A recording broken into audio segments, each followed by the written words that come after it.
حي الشيشان من الأحياء السكنية الأولى في مدينة الزرقاء. التقينا بالسيد بطيع الشيشاني.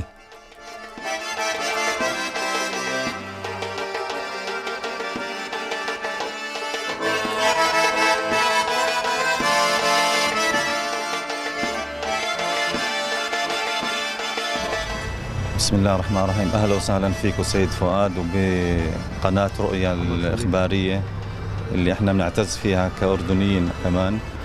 فأهلا وسهلا فيكم بمحافظة الزرقاء وشكرا لكم على استضافتنا. احنا بدنا نحكي لكم عن نشأة الزرقاء. بداية الزرقاء كانت يعني ما فيها مبنى غير قصر الشبيب.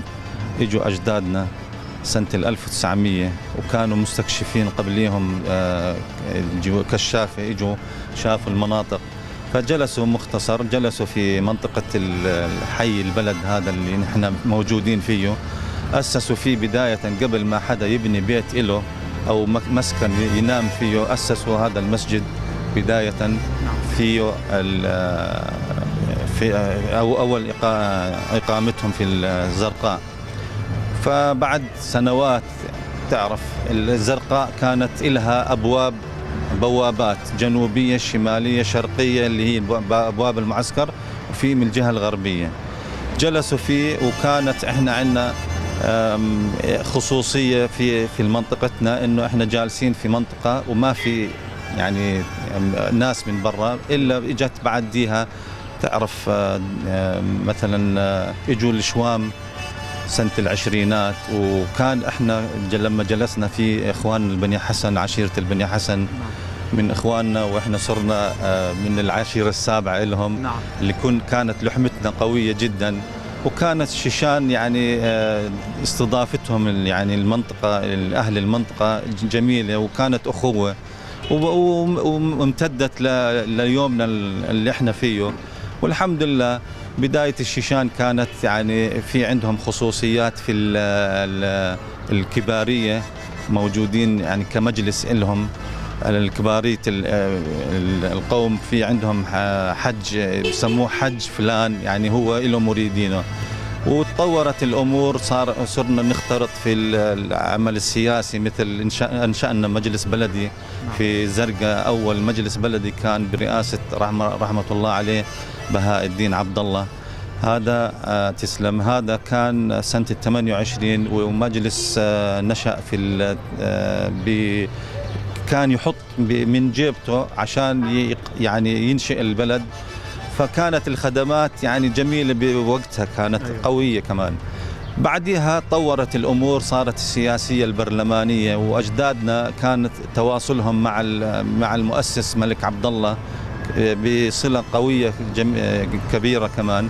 وكان بعديها سماحة الشيخ عبد الباقي كان يمثل الزرقاء وعمان كمان. طبعا احنا بندعي له بالشفاء وطول العمر. أكيد، بارك الله فيكم. هذا عمنا وكبيرنا وتاج راسنا، هذا ندعي له ليل ونهار بالشفاء، والله يحسن خاتمة الجميع. أنا لو بدي أسألك سيد مطيع على عدد الأردنيين من أصول شيشانية الموجودين في حي الشيشان في الزرقاء تقريبا. والله الزرقاء يعني فيها ما يقال 7000. أنا مش اختصاص يعني هذا المجال، تقريبا في 7000 السنتر، زي ما في ناس طلعوا شايف موجودين هذا فعندنا الرقم هذا تقريبا. وممكن لا، إذا مش المملكة طبيعي، هذا سنتر الزرقاء. نعم.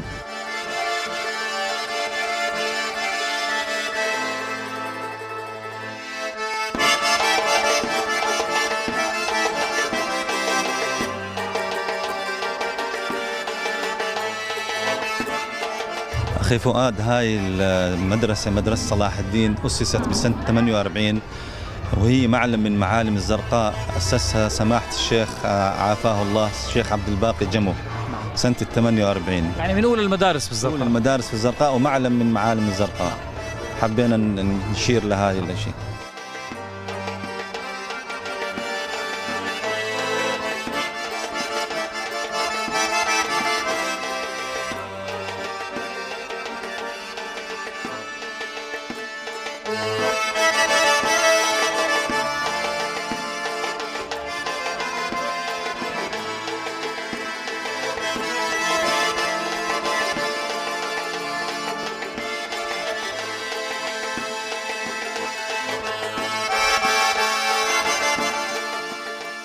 النادي تأسس سنة 1932 أشهر تأسيسه، وكان من نادي الأندية المتقدمة في عطائه في المجال الرياضي خاصة في كرة القدم.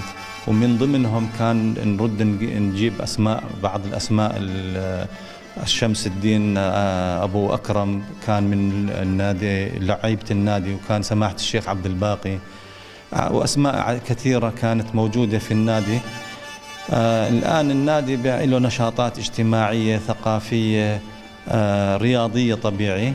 رياضيا فيها كرة قدم وكرة يد وفي الخماسي، وفي كمان عندنا شباب من عشيرتنا بتميزوا في المصارعة وبدعموهم النادي، وما شاء الله عليهم بيجيبوا نتائج بتبيض الوجوه. في أي نشاطات مثلا معنية باللغة الشيشانية في النادي؟ في هذا المجال نعم، في دورات لغة شيشانية بيقدمها الأخ وليد سلطان، بيعلمهم الكتابة. احنا بنعرف نحكي ولكن ما بنعرف نقرأ لأنه ما بنتعامل في اللغة، فبيعلمهم الكتابة والقراءة.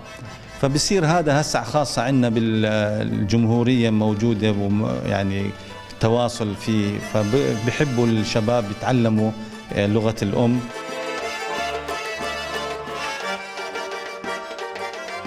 مدينة الزرقاء كأنها نموذج للأردن، فهي المدينة التي جمعت سكانها من أصول ومنابت مختلفة، ويبقى الشيشان حجراً من فسيفساء الأردن الجميل.